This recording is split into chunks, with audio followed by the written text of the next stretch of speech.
She was the only person who knew I was secretly battling a life-threatening illness. But instead of helping me, she told everyone I was faking it for attention, and when I collapsed at school, the truth finally came out in the most heartbreaking way. I was only 16 when the doctors told me I had lupus. At first, I didn't even know what that meant. It sounded like something out of a textbook, like something that happened to people in documentaries, not teenagers who had never even been on a date or gotten their driver's license. But it was real. It was happening, and it was slowly tearing me apart from the inside. The diagnosis came after months of unexplained fatigue, intense joint pain, and bruises that appeared out of nowhere. I'd hide them under long sleeves and makeup, but no matter how hard I tried to pretend I was fine, my body was screaming at me to stop. The final straw was when I fainted during gym class. They rushed me to the hospital, did a bunch of tests, and a week later, I was sitting in a cold, white room with my mom when the doctor said the words that would change my life. Lupus. Chronic. Autoimmune. No cure. My mom cried. I didn't. I just sat there, numb, thinking about how everything I thought I knew about myself had just changed. I wasn't the girl who aced chemistry anymore. I wasn't the fastest runner on the track team. I wasn't even normal. I was sick. I was broken. But here's the thing, I didn't tell anyone. Not my teachers. Not my friends. Not even my older brother. I couldn't. Because once people knew, they'd look at me differently. They'd pity me, treat me like I was fragile, like I was a glass doll that could shatter any second. I didn't want that. The only person I told was my best friend, Kara. Kara and I had been inseparable since the third grade.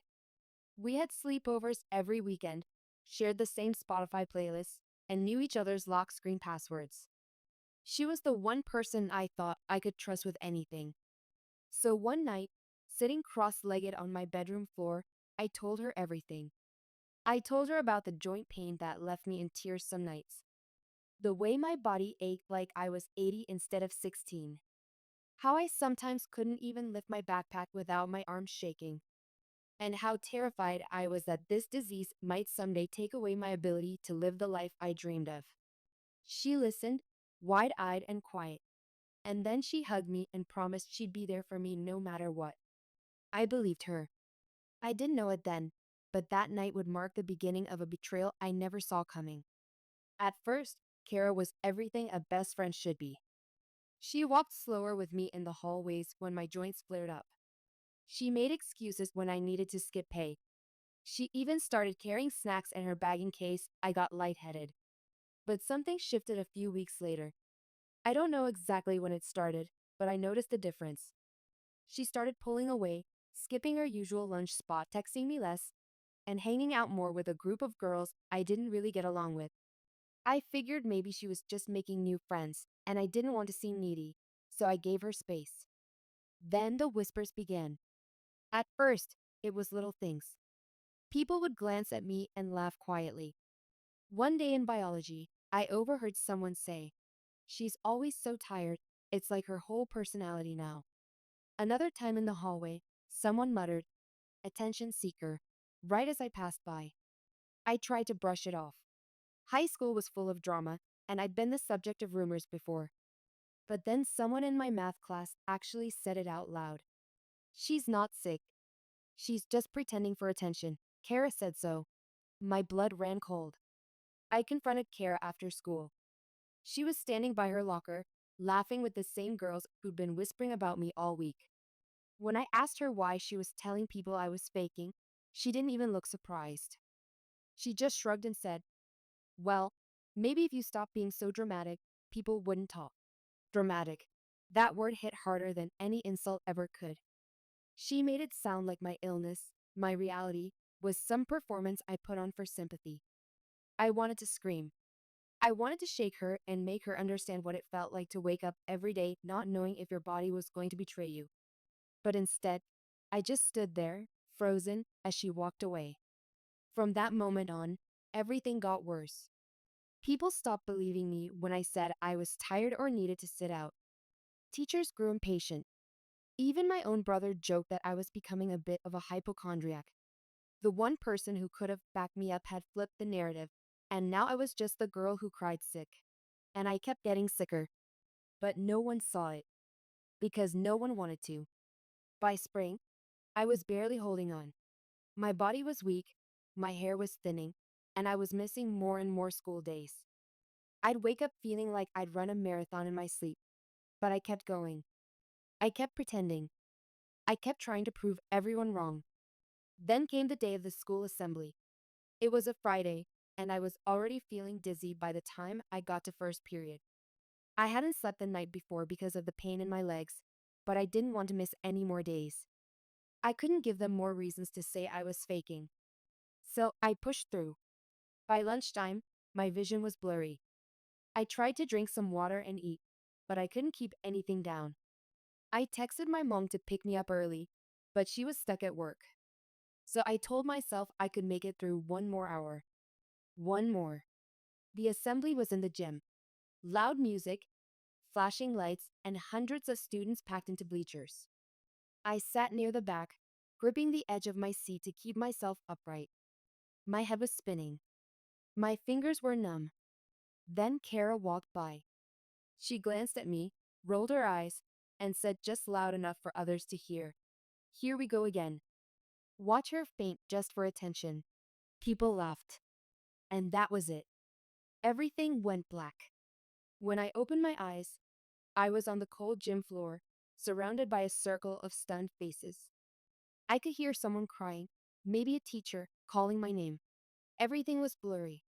My chest felt tight, like someone was sitting on it, and my limbs were shaking uncontrollably. Someone shouted, "Call 911," and then everything faded again. I woke up in a hospital bed. My mom was sitting by my side, eyes swollen from crying. A nurse was adjusting my fore. My body ached in ways I didn't know were possible. I could barely move. The doctors told me I'd collapsed from a combination of severe dehydration, fatigue, and a lupus flare-up that had been quietly wreaking havoc on my kidneys. My blood pressure had dropped so low that they were surprised I hadn't passed out sooner.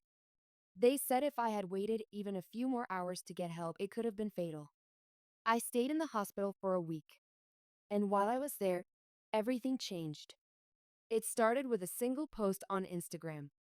Someone had recorded my collapse at the assembly. The video showed me falling to the ground, Kara walking past me, and her sarcastic remark caught clearly in the background. The caption read, "Still think she's faking?"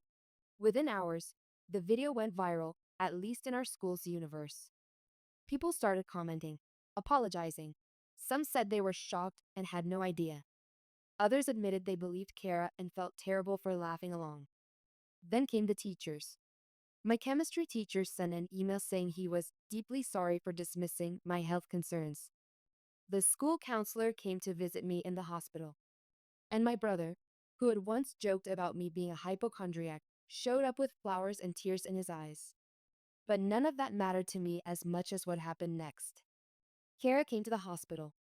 She didn't bring flowers or balloons, just herself and a face full of guilt. She sat in the chair by my bed, fidgeting with the sleeves of her hoodie like a nervous kid. "I'm sorry," she said, barely above a whisper. I didn't say anything. She looked up at me, and her eyes were red. "I didn't think it was that serious. I mean, I thought maybe you were just exaggerating. I didn't know you could actually." She swallowed hard. "I didn't know you were that sick." "That's the thing," I said, my voice raw. "You did know. I told you everything." She flinched, and then she started crying. "I was jealous," she blurted. "When you told me about your illness, it felt like everything started being about you. Everyone was always asking where you were, checking in on you. I felt invisible. I know it's messed up. I know I hurt you. I was just so angry, and I took it out on you." Her words hit me like a wave. I wanted to scream at her. I wanted to tell her that her jealousy nearly killed me. That because of her lies, people doubted my pain, dismissed my suffering, and made me feel like I was losing my mind. But I also saw the regret in her eyes. The thing is, forgiveness doesn't come easy, especially when the damage is this deep. but I wasn't ready to carry the weight of her betrayal forever. So I simply said, I need time. She nodded, and then she left. After I got out of the hospital, nothing was the same, but maybe that was a good thing. For the first time, I didn't feel like I had to hide my illness. My mom helped set up a meeting with the school so I could get accommodations for my flare ups. I started seeing a therapist to deal with the trauma of being gaslit and ostracized. And slowly, my body began to recover. But the most important change was internal. I stopped trying to be the strong girl who never complains. I realized that pretending to be okay for the comfort of others was slowly killing me, literally. So I started talking about it. I gave a presentation at school about invisible illnesses. I shared my story in health class. I even started a small support group for students dealing with chronic conditions. And every time someone told me, "You don't look sick," I'd smile and say, "That's exactly why you should believe me when I say I am." As for Kara, we never went back to being best friends. Trust, once shattered, doesn't grow back overnight. But we found a quiet peace. She joined one of my presentations once and helped raise money for lupus awareness at a charity event. I think she was trying to make things right in her own way. I still have bad days. There are still mornings when I can barely get out of bed, and nights when my joints ache so badly I cry myself to sleep. But now I don't suffer in silence. I have people who believe me, people who support me, and most importantly, I believe in myself. If I learned anything through all of this, it's that pain doesn't need to be visible to be real. And just because someone can't see your struggle doesn't mean it doesn't exist. So, to anyone who's ever been doubted, dismissed, or called a liar for simply being honest about their pain, this story is for you. You are not alone, and you don't have to prove your suffering to anyone to deserve compassion.